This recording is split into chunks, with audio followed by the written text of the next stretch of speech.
space, solitude, silence.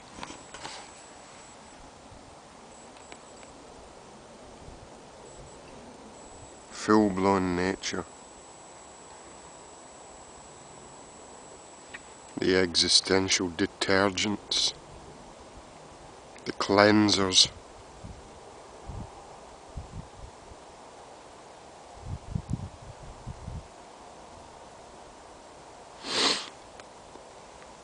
Of the disease called society and socialization,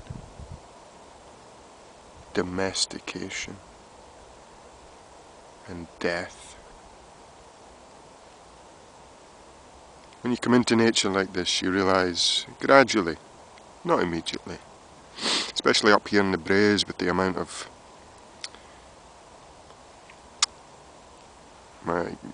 I'm loath to use the word dead trees,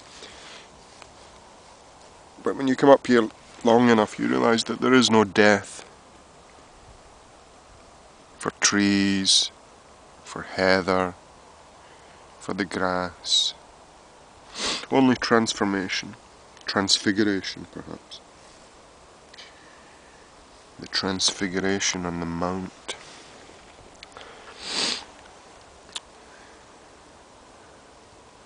It's only when you become embedded so minutely into what we call consciousness, which isn't consciousness at all, but a sort of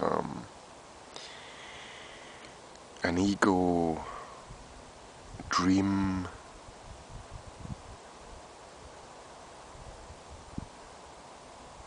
some sort of compacted, vacuum-packed entity that is disconnected, fragmented from the whole, therefore it dies. It does not transform. The denatured dies, the natured transforms.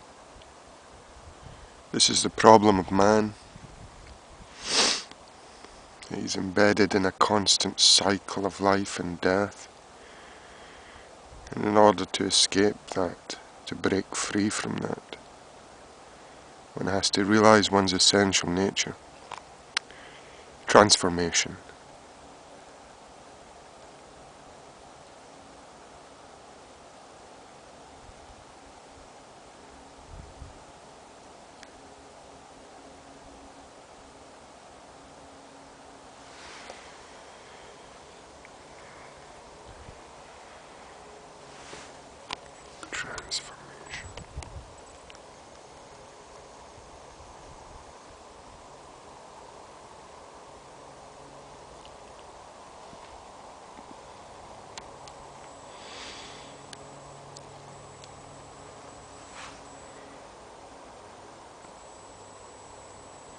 Over there is the new housing complex on the old Royal Ordnance site at Bishopton. I mean, that says it all, doesn't it? You know, buildings to test your bombs and ordnance, your ammunition. Oh.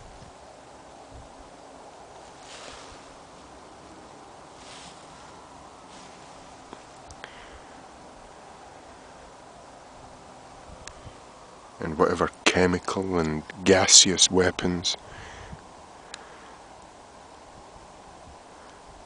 they had, and now it's a housing scheme. No doubt the contractors and constructors have plastered the place with their banners on the defensive as usual.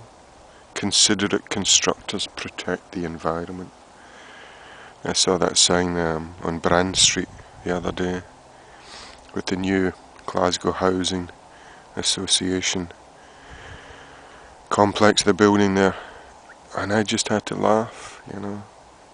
Not just because of the cognitive dissonance evident in such a statement, but just the defensive nature of it. They're having to rationalize and justify their construction. But of course, as we all know, construction is simply the left-handed form of destruction. Just as cultivation is the left-handed form of exploitation, and crime is the left-handed form of work.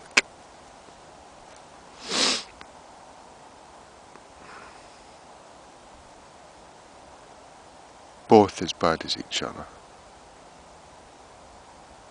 Frying pan and fire.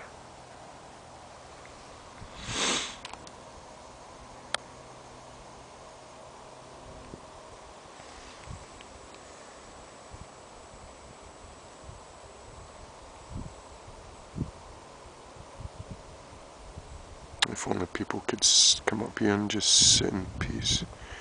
I'm not asking you to go all Pascal and sit in a corner of a poky little room. This is hardly what you would call pokey.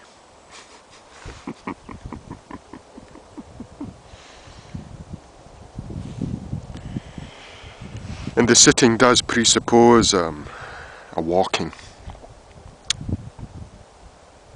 And so we have the balance.